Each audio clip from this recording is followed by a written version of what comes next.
В България е едно големо прашене в България като цяло политически, но ние сме окупирали Софийският университет студентите. Защо сакаме оставка, резигнация на владата и на Народното събрание. Това трае от една седмица вече на университетът, иначе протести има от 140 дни преко владата. Студентите от една седмица го правят, защо имаше една отлука на Конституционния съд, коя върна един известен политичар в България, Делян Пеевски, го върна в Народното събрание. И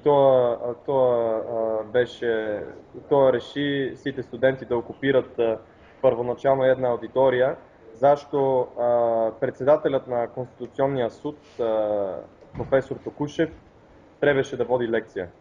Сега протестите се разширя, сакам само да вметна дека ние сме веќе не е само Софийскиот университет, веќе околу 10 университета во цела България са окупирани, исто Техническият университет, Великотърновският университет, Пловдивският университет, исто Националната академия за театър, Националната художествена академия, тия сите са окупирани, Медицинския университет исто. Това не е само в Софийският университет, сакам да кажа.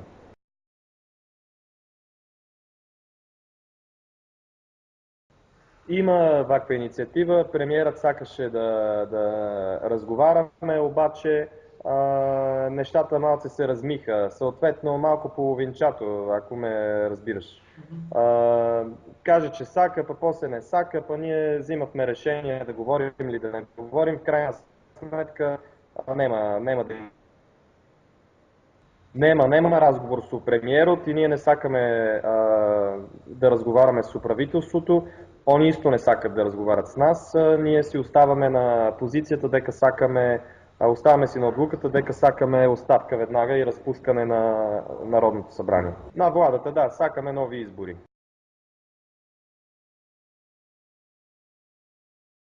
Имаше контрапротести, ти явно си гледал или си чел во интернет, имаше контрапротести, обаче они сите са били така купвани, ако могам вако да кажем.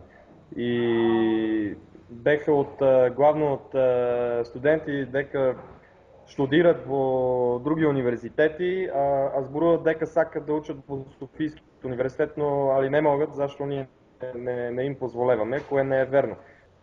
Не знаеме кой ги организира, но то за мен е ясно и се предполага дека контрапротестите ги организират те, кои не им изнася, че ние сме окупирали университетот. То е главно сите дека в момента са окупирали владата. То Българската социалистическа партия и нейните придатъци. Насилство не е имало. Имаше един опит дека се пробираха да нахуят овде во двора на университетот, но не стана. Това беше чиста провокация.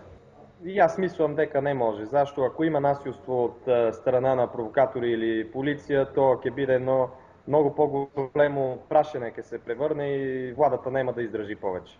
То за тех не е добре да има насилие или провокации, дека Софийскиот университет Свети Климент Охридски, дека се вика, той е на 130 години и за българите е много, много важно нещо. И ако видят луѓето во телевизора дека бият студенти, има насилие, ќе излезне целата држава и веќе владата ќе падне още утрем.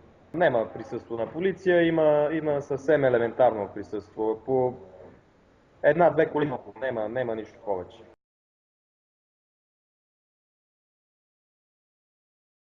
Имаме много условия, естествено, но още не ги даваме и изчекваме малце да видим како ќе се случват бъдеще нещата, во иднината. Зашто, ако кажеме сега имаме услови за една академичка промена целостна, они ќе изпълнят и ще си останат на владата, например. Това е най-важното. За това се борим. За една, ако могам вако да кажа, морална революция в политиката, за повече прозрачност, за по-малко корупция, дори никаква, това е за кое се борим.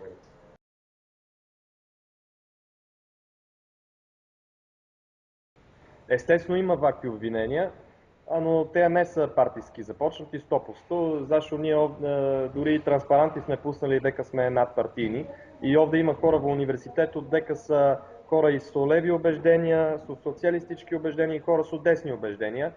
Ние сакаме, како веќе казах, морална революција во политиката, тоест закони и влада не во частна полза, ако ме разбираш, а во полза на народа, во полза на суверена, као си пишува и во Конституцијата.